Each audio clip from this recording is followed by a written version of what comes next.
I grew up in Boyle Heights. I never could relate to being an American or even becoming an American. A lot of it had to do with I never saw myself in images on television. I never saw a doctor that was Latino. That really kind of affected the rest of my life as far as wanting to see those images. I became politically involved in high school when they had the student walkouts. Fast forward that to my career as a dancer and then transferring over to acting. In 1992, all of us actresses were so excited that they were casting the movie Frida. And we were finally going to get to an audition for a non-stereotypical role, and it was a lead role. Come to find out, New Line Cinema had decided that there were no Latinas that could play the role and therefore cast Laura San Giacomo. And we all signed up to protest, and in the end, New Line did not do the movie. That was a real catalyst for me because I understood that we can affect change, and we had done it.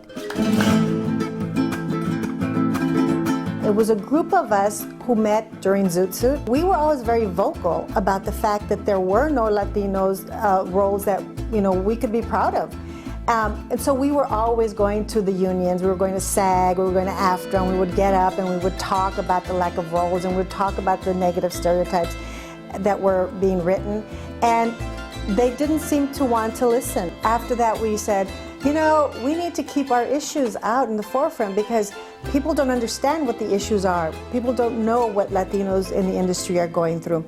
And we all decided to begin a newsletter, which ended up being Latin Heat. We started highlighting talent. And to me, that's how you make a talent. If you do not give them press, that people don't know about them. But we were able to reach Hollywood executives, and they're starting to look at Latinos in a different way. And out of that came an article, a special article in Hollywood Reporter where I brought together 6 people and we did a whole roundtable discussion about Latinos and the representation and the numbers and all that. This would never have happened had we not started Latin Heat. After the Frida protest, and after we started the newsletter, I would get calls from my agent saying, okay, you have a call for this commercial, or you're gonna go try out for this show, and it's a maid, and it's like, I just started not wanting to go out for those roles. I just had had enough. And so that's why we started, the entertainment conference, the Latino Entertainment Media Institute, LEMI for short. We did have the highest level of participation from the studios and networks. And a lot of young people ended up getting into the industry. When you don't have anybody else in your corner, certainly not mainstream media has never been in the Latino corner. And that's always been a struggle. Bel has filled that void. The View has been on, 12 years, I think? And no Latina perspective, no Latina host, and now they have 2 African American hosts and no Latina. We are the #1 largest minority group, and yet we don't have a voice. Let's talk with Latin Heat publisher Bel Hernandez. And so after a while, again, complaining, we decided, let's just do it. I happen to know there's a lot of change coming. I remember being a Republican. I did live in sin for 5 years. Oh, and that really means something. The main message is that Latinas have a voice and that we have a perspective and that we need to be heard. We've spoken about hate crimes.